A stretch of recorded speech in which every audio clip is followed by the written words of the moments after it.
If you understand that insulin is a hormone and that hormones need to be in proper balance in your body in order for your emotions to be properly balanced, you may gain a new perspective if you are a person who deals with explosive anger regularly.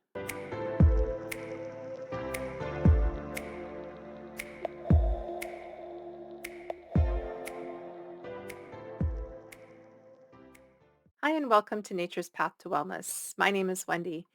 You've all seen it. That guy in traffic in front of you, weaving in and out around people, all the while waving his fist and screaming out his window. That parent who is always yelling and throwing things, screaming at something or someone, maybe their children, or for something seemingly simple and small. Or maybe you've seen that mom at the grocery store having a complete meltdown because their child asked for something, completely losing it because their child didn't clean the room.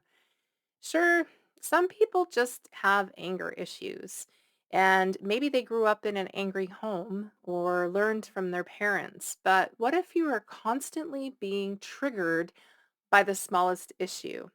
What if you feel that rage is just bubbling up inside of you on a regular basis and you just feel out of control, lashing at little things and people all around you? What if others have mentioned to you that your anger is getting out of control? What if your anger and rage were being caused by a hormonal imbalance? And I'm not just referring to a woman who is going through menopause or having her period, or maybe she's pregnant, which of course can bring on a whole host of hormone related emotions. This is for all you guys and girls out there. As I mentioned earlier, insulin is a hormone, and although you might not think of it as one, when it is out of control, it can cause you to be out of balance and to experience some extreme emotions, including extreme anger. When blood sugar levels spike and drop frequently, fluctuating glucose levels can cause damage and lead to such things as increased production and secretion of the stress hormone cortisol, depression, anxiety, damage to the amygdala, which is the structure responsible for cortisone secretion, and the fight or flight response. Damage to the thalamus, which is the structure responsible for things like self-control, a decrease in the functioning of the blood vessels of the brain. When I first realized that I had insulin resistance, I had a lot going on in my life. I was recently a single mom who had left an extremely bad situation in my marriage while trying to manage a household and a child under two while working full time and commuting 3 hours a day all on my own. Things were very tough back then, and I often felt frustrated. Although I cannot say I experienced rage per se, it is easy to look back and see how my blood sugar levels would affect me. I can remember feeling emotions bubbling up inside of me, and this would often happen when things were just not going the way that I wanted them to. Maybe I was sitting in traffic, drinking a coffee that probably had 3 sugars in it at the time, and I was running late for work. I can remember feeling excessively frustrated, and in direct contrast, I remember when I started to get my blood sugars under control and these feelings of frustration and general annoyance pretty much disappeared. I made the connection clearly when at some point after I had gotten my blood sugars under control, I had more sugar than I should have had on a random occasion. And not long after, I felt this feeling of frustration and agitation quickly well up. What can happen to someone whose blood sugars are regularly out of control and who experiences a diabetic rage is any of the following. People can feel intensifying agitation. They can become threatening. They can belittle other people. They can be intimidating. They may experience impulsivity and destruction and temper tantrums, almost just like a child. So if you noticed someone, including yourself, regularly experiencing these symptoms with a pattern of eating heavily processed carbs and sugar leading up to these types of behavior after, it could be time for an intervention of sorts.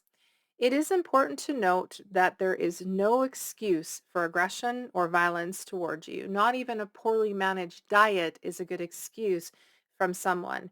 But it may be an important sign that you or someone you know needs help in regulating their blood sugars immediately. Getting your blood sugars checked by way of an A1C test through your doctor, even if you suspect that you are having an issue managing your blood sugars, getting a blood sugar monitoring kit and regularly testing after meals will help shed light on what is going on in your body.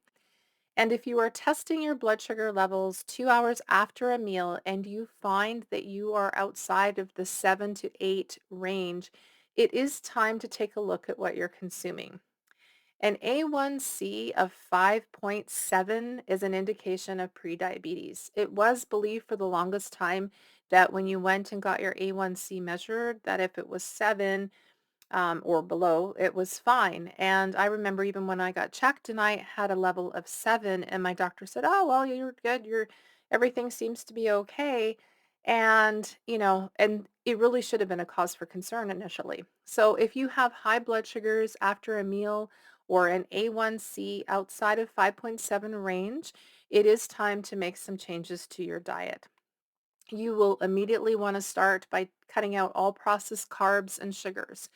It's not only the elevated blood sugar levels that can cause feelings of anger and aggression, but also the blood sugar levels after a sugar high. So they drop, and that can lead to all these feelings that I mentioned earlier. I would suggest moving to a whole food plant-based diet and eliminating meat and animal products from your diet as much as possible, as meat and animal products can actually cause inflammation in your body, and diabetes in your body is due to consistent low-grade inflammation. I would start by adding some exercise to your routine, especially after a meal, even if you can go for a walk for 5, 10, 15 minutes, whatever you need to work up to. And it doesn't mean that you have to be sprinting and running 10 kilometers. Just a good brisk walk after you have a meal is all that it takes to help assist in bringing any of your blood sugar levels down to where they should be. When changing to a whole food plant-based diet, removing processed carbs and sugars from your diet, you will see sugar levels start to normalize within a very short period of time. And I can tell you this will probably with it be in a matter of a week or two, you will start to see your blood sugars normalize that quickly. You will notice a positive shift in your mood. Your sleep will improve, also adding to a more positive and healthy outlook on the day. Watch next time when I share about the connection between diabetes and insulin resistance and anxiety. If this video has been helpful for you, be sure to give it a thumbs up and share it with somebody else you know that can benefit from this information. Thank you for joining me here at Nature's Path to Wellness, where your journey to lifelong wellness begins, and I do look forward to seeing you next time. Until then, be blessed with good health.